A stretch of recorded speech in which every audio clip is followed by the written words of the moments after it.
여러분의 구독은 영상을 제작하는 데 큰 힘이 됩니다. 영상을 보시기 전에 구독과 좋아요 꼭 부탁드리겠습니다. 아울러 회원이 되시기를 원하시는 분들은 유튜브 채널 홈피 구독 옆에 있는 가입 버튼을 눌러주시기 바랍니다.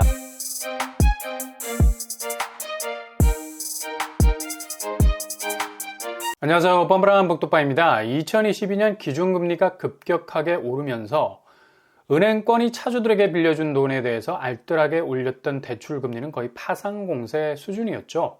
매달 바뀌는 금리 퍼센테이지를 보면서 가슴이 철렁 내려앉는 분들이 많았을 겁니다. 이렇게 체감도가 컸던 건 단지 주관적인 금리 압박에서 비롯된 게 아니라 실제로 객관적인 지표에서도 우리나라 시중은행이 기준금리 인상 대비 대출금리 인상폭이 기준금리의 진원지였던 미국 은행들보다도 더 높았다는 지표가 나오고 있죠. 지금 전세 혹은 주담대를 3%대까지 내리면서 온 세상 친절한 모습을 보이고 있지만 실은 금융조직은 일단 수세적인 입장에 서면 사자의 발톱을 숨기는 경향이 많죠. 현재로선 딱히 금리를 내려도 전혀 수익률에는 지장이 없기 때문입니다. 금융감독원 지표에 따르면 대출 베타, 예수금 베타라는 지표가 각각 69% 그리고 53% 정도였습니다. 반면에 미국은행의 대출 베타, 예수금 베타는 각각 42% 그리고 27%에 불과했어요. 이건 거의 1.5배에서 2배 정도 많은 걸 볼 수 있죠. 그냥 국내 시중은행은 그야말로 파상적으로 미국에서 기준금리를 올려대면 바로 그 여세를 몰아서 대출금리를 끌어올렸다는 지표인데요. 과거 금리 상승 지표와 비교해도 기준금리 상승기 때보다도 101% 그리고 118% 정도로 이 지표도 거의 2배 정도 갭을 보이는 정도로 2022년 금리를 끌어올린 것으로 보입니다. 이건 거의 빛의 속도라 말해도 과언이 아니죠. 아니 출근 도장은 미국이 찍었는데 퇴근 도장은 이미 국내 시중은행이 죄다 찍고 있어. 그러니 기준금리 최대 수혜자가 시중은행일 수밖에 없고요. 어차피 대출이라는 돈보따리를 쥐고 있으니 여기 창구가 막혀버리면 이건 자금 자체를 셀프로 동원하지 않으면 도저히 돈이 돌지 않게 되니까 최대 금리를 앞에 내세우고 대출 창구를 열어도 울며 겨자 먹기로 차주는 돈을 빌려야 하는 상황이 되어버리고 말죠. 이렇게 시중은행이 미국 기준금리 인상 대비 대출금리를 미국 본토은행보다 더 가열차게 끌어올릴 수 있었던 건 바로 변동금리 때문입니다. 국내 시중은행이 돈을 너무 생산적으로 특히 대출 부분에서 깔아놓을 수 있었던 건 바로 생물과도 같은 변동금리로 채워놨기 때문입니다. 대략 국내 주요 은행 변동금리 비중은 67%, 반면 미국은 대략 15% 정도에 불과합니다. 그러니 수익률은 그냥 끝판왕이죠. 얼마든지 변동금리라는 말 그대로 금리를 아주 단기간 안에 주무를 수 있는 최대의 장점을 가지고 있기 때문이죠. 게다가 가상금리라 해서 변동금리를 올리는데 가장 포인트 역할을 하는 일종의 선제적인 금리 인상 포인트죠. 은행 자체에서 가상금리를 높게 책정을 하니 당연히 그 베이스에서 출발하는 변동금리는 급격하게 오른 거고요. 이게 적절한 컨트롤을 받지 않으면 그냥 자기들이 두드린 계산기에서 나오는 값대로 변동금리를 올릴 수 있어서 금리 자체의 변동성은 거의 극강이 되어버리고 맙니다. 지금 시중은행이 조인트를 까이면서 성과급 잔치라는 미운털이 딱 박혀있죠. 그래서 지금 굉장히 친절해 보이는 겁니다. 언론에서도 시중은행 전세, 주담대 금리가 3%대로 내려가고 있다고 박수를 쳐주고 있는데 몇 달 전만 해도 고금리 압박의 중심에서 사자의 발톱을 드러내면서 온 세상 고금리 천하를 만들어냈던 모습은 그냥 완전히 사라져버린 듯 보입니다. 심지어 언제 그랬냐는 듯이 상생금융이라는 이름으로 파격적인 금리 횡보를 보이고 있는데 이게 지금 한국은행 기준금리 3.5%보다 낮은 수준에서 진행이 되고 있습니다. 전세대출은 고정금리 3.4에서 6%대로 하단이 한국은행 금리보다 낮죠.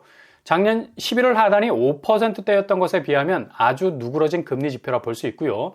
주담대 금리도 고정금리는 3.6에서 5.9% 정도, 그리고 변동금리는 4.1에서 6.2% 정도입니다.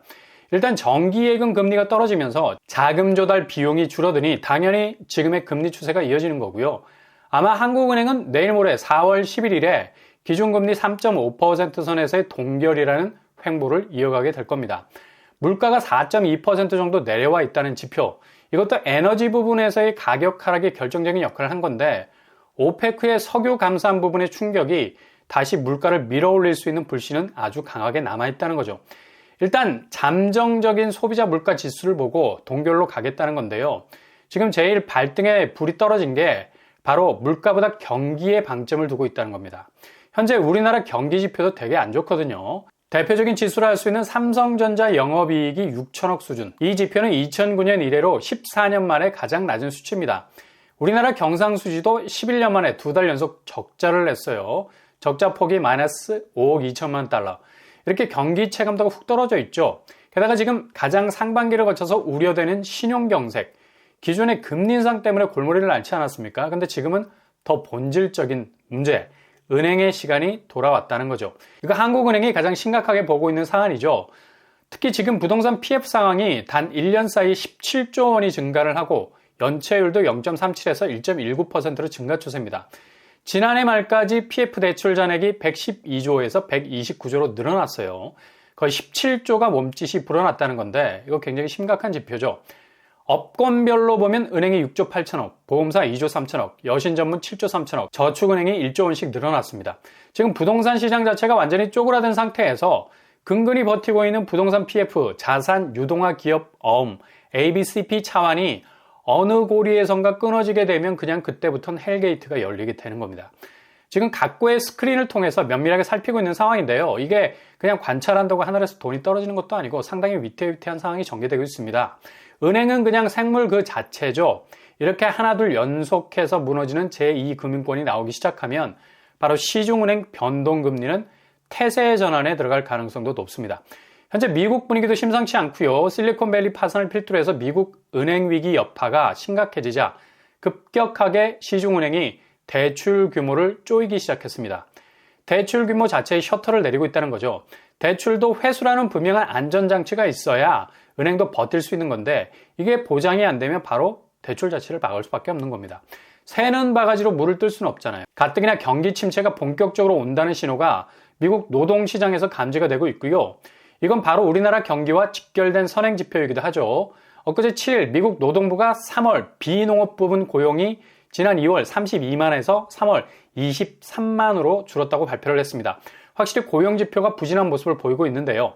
초대기업의 연속적인 대량 감원은 기정사실이고 이 수치는 갈수록 올라갈 겁니다. 그래서 지금 은행권이 단기적인 변동금리 인하 스탠스를 취하고 있지만 지금 변동금리 인하는 단기적인 횡보고요. 이거 오래 지속이 안 됩니다. 지금 제2금융권이 언제 터질지 모르는 시한폭탄에다가 경기 침체라는 골이 깊어지고 있고요. 미국 금리도 매파들이 동결선에서 물러나지 않을 겁니다. 자기들 입지가 있는데 계속해서 야금야금 올릴 거란 얘기죠. 여전히 기준금리 불안 요소는 만땅입니다. 그래서 은행권으로부터 대출이라는 수요를 받는 단계적인 횡보는 예전보다 10배 정도는 빨리 하셔야 되겠습니다.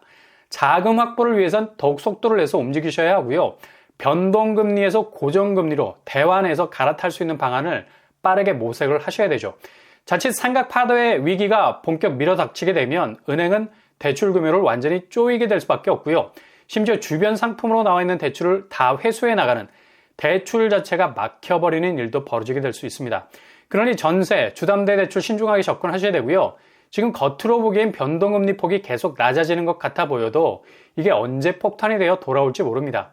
경기 침체, 금융위기, 금리 불안에는 삼각파도를 직접적으로 맞아야 할 수도 있는 거죠. 이게 먼 얘기가 아니라 당장 상반기에 금융시장이 부동산과 연계된 PF 상황이 어떤 추세로 가느냐에 따라서 정말 눈 깜짝할 사이에 발생할 수 있는 위기로 찾아올 수 있습니다.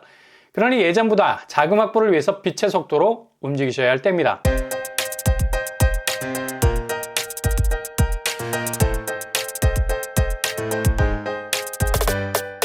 오늘의 부동산 캐릭터처 결국 은행의 뒤통수를 맞을 수도 있습니다. 미국 은행이 대출 자체를 막아버리는 일을 실제로 진행을 하고 있고요. 우리나라 은행 구조상 변동금리가 60% 이상을 차지하는 상황에선 대출 자체를 잘못 받으면 폭탄이 될 수 있다는 사실 염두에 두시면서 빠르게 움직일 시기인 것만은 분명해 보입니다. 오늘도 응원합니다. 여러분의 길이 꽃길만 되실 수 있기를 바랍니다. 이상으로 뻔뻔한 복덕방을 마치겠습니다. 구독과 좋아요 부탁드립니다. 감사합니다.